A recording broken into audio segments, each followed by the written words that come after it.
إذا أيها الإخوة والأخوات المشاهدين منكم والمشاهدات، مانشستر يونايتد ينتصر على لوتن تاون بهدفين لهدف في الدوري الإنجليزي. ما شاء الله ما شاء الله على هويلاند، يعني في الدقيقة 6 أو في الدقيقة، شوف يعني واحد تلعثم وهو بيتكلم، في الثانية 35 ولا الثانية 36 جاب جول، والحمد لله يعني إيه لاعب لوتن تاون غلط في الكورة ودخلت ماشي تمام، وهو راح يعني ايه اقتحم المرمى واقتحم ال 18 وحطها في الجون وكل الكلام الظريف الجميل اللي احنا عايزين نقوله ده.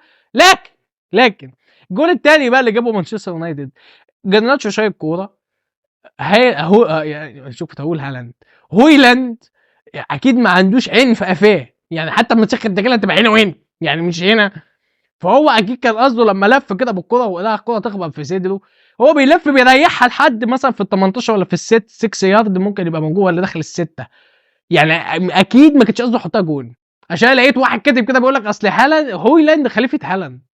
يا عم خليفه هالاند ايه؟ هالاند بيلعب، ايه العبث ده؟ خليفته ده خليفه لاعب بيبقى اعتزل خلاص كده، الله يخرب بيوتكم، هتدمروا البرجان اللي في دماغ الواحد.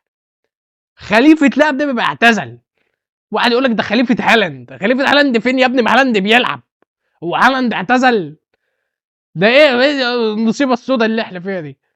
ما هالاند بيلعب، خليفته فين؟ وبعدين بيجيب لي بقى الجول العباسيه، الجول الاولاني في الثانيه 35 والجول الثاني في الدقيقه 6 بتاع يونايتد، الجول بقى اللي جابه لوتن ده في الدقيقه 13 ولا 16، يعني هشيله الاونانا بأمارة ايه؟ انا عايز افهم. اونانا ده كان ممكن يطلع من الانتر بتاع في فاينل الشامبيونز ليج قدام السيتي لما لعبوا الفاينل، كان ممكن يطلع على السيتي عادي، يعني لو اديسو ده جاله اصابه ولا جاله حاجه ممكن اونانا يطلع على السيتي عادي يلعب في السيتي، ده مش شايف بيقف على الكوره ازاي؟ بس هيعمل بناء لعب على مين؟ لا مؤاخذه يعني، انا اسف. فأونانا جودته عاليه، لكن القرف اللي احنا عارفينه في النادي بقى هو اللي عامل القرف اللي هو فيه، يعني هو اللي واخد مستواه وجايبه الارض كده، ما احنا فاهمين، يعني الجول اللي دخل ده شايله له بأمارة ايه؟ ده ما فيش تمركز دفاعي، ده في بيبي دفاعي، بيبي جماعي دفاعي. لوك شو هو اتصاب وتنهج في المؤتمر الصحفي بعد الماتش قال لك ده ممكن اصابته تبقى خفيفه مش جامده. طب ما هو يا جماعه، ما هو لوك شو ده يعني ماتش كنت انا حاسس ان هو مش مظبوط، او مش يعني ايه، مش بيلعب 100% من طاقته، انا كنت حاسس ويعني للاسف ظني طلع صح واتصاب. لكن لوك شو ده واحد من الناس، هو ولساندو مارتينيز اللي اتصاب برضه يقعد شهر ونص، واخد بالك، او عدى من شهر ونص، المفروض ده اسبوع، يعني عشان انا بعد الحاجات دي تقارير الاصابات عندنا في يونايتد، بس هو عنده نوع من الاصابه، يعني ايه اختلف الموت والاسباب واحده يعني ولا ايه؟ المفروض اختلفت الاسباب والموت واحد يعني، مش فانتوا اختلفت الاصابات يعني ايه؟ ما انا اتكلمت في الموضوع ده مش عايز اعيد الكلام. فلوك شو دي اتصاب، وان شاء الله الاصابه يعني ما تبقاش جامده ولا حاجه، زي ما هتنهي قلب في المؤتمر الصحفي بعد الماتش. مش عايز يا لهوي، انا زهقت من المجموعه ده كده، معلش بقى، انا زهقت بجد. ده مش اللاعب السبعة من 10، ده لاعب الأحا من 10، يعني هو بيتألق بعد كده ينزل على مفيش. التألق بقى اللي هيجي بعديه بقى ربنا يدينا ويديك طول العمر. يا جون ايفنز لما نزل كان احسن منه، جون ايفنز اللي جاي من مش جاي بالثلاجه، ده جاي من المخيمات، انت جايبه يبقى مدرب عندك في البيت، اسود على عبس الا حلف. وبعدين يا دي النيله، هو ليندلوف نزل مكان لوك شو، خد بالك، وده لوك كان الناحيه الثانيه باك يمين، يا نهار اسود، ايه يا جدعان ده خط دفاع في الدوري الانجليزي يا جدعان، ما واحد شر الباليه ما يضحك، والله العظيم، والله العظيم. وكاسيميرو بيقول لك السنه طلعته خفت انه يطرد. يقول لك خفت لا يطرد، يا عم كاسيميرو ده كان بيلعب في ريال مدريد عندنا برضه، انا بشجع ريال مدريد برضه يعني، هو كان بيلعب في سكر حوامديه، سكر حوامديه ده الفريق ده لغوه باين، السكر غالي دلوقتي. ايه يا جدعان؟ في ايه مالكم؟ كاسيميرو خفت لا يطرد، خد انذار في كوره غشيمه، بعد كده الكوره الثانيه الحكم بص له كده قال له ارجوك ارجوك لا تدوني قتلك، طلعوا نزل مكتوموناي اللي ما عملش اي حاجه. توموناي ده والله العظيم ما تفهمش، شويه يبقى حلو شويه يبقى وحش. ايه ده؟ ايه رجلك منه والقبض ولا ايدك منه والقبض؟ المهم ان انت عندك حاجه في القبض يعني وخلاص صراحه يعني. وكوبي مينو يا عيني، الواد ما صدق شم نفسه كده وهيتجدد له عقده ومرتبه هيزيد ومش عارف ايه. الواد يعني نفسه اشتغل خط النص لوحده بعد ما مكتومناي نزل.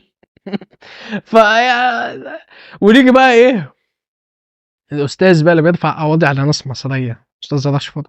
لازم نقول استاذ يعني، ما ينفعش نتكلم رشفord كده عادي ندفع عليه قضيه يعني كمان.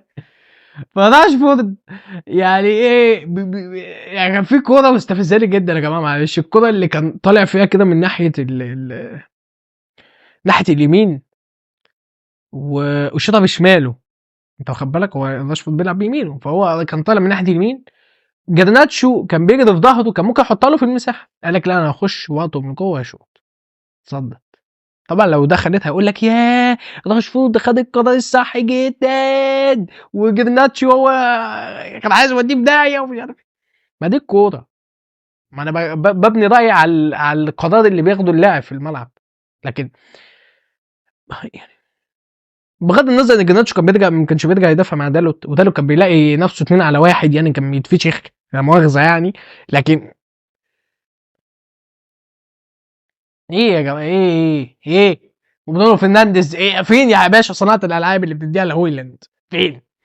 الواد جاي له 3 كور، كورتين حطهم جون، او كوره حطها جون وكوره استبيحس اللي اتكلمنا عليها دي، والجوله الثانيه اللي جات له يعني الحارس ما تعرفش ايده طلعت منين وشالها، اللي كانت جوه ال6 يارد دي اللي هو حاول فيها وحافظ. فين الفرص اللي انت بتديها لهويلاند؟ فين؟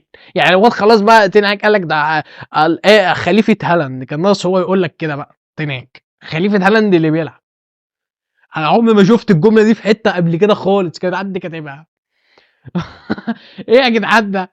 فايه يقول لك ده هو خلاص كده بدأ وهو ما بيتوترش في الملعب ويتك يتك، خلاص بقى استنوا هويلاند بقى يكسر الدنيا وهيبقى هداف الدوري الدنماركي اللي هو هيجي منه. المهم يعني بعيد عن العبث، جرناتشو كانش بيرجع يدافع وحاجه في منتهى الهبل خالص يعني. ده له اتفشخ يعني في الماتش حرفيا يعني، فعلا كان بيلاقي نفسه الوينج والباك عليه الاثنين، يعني حاجه فظيعه جدا.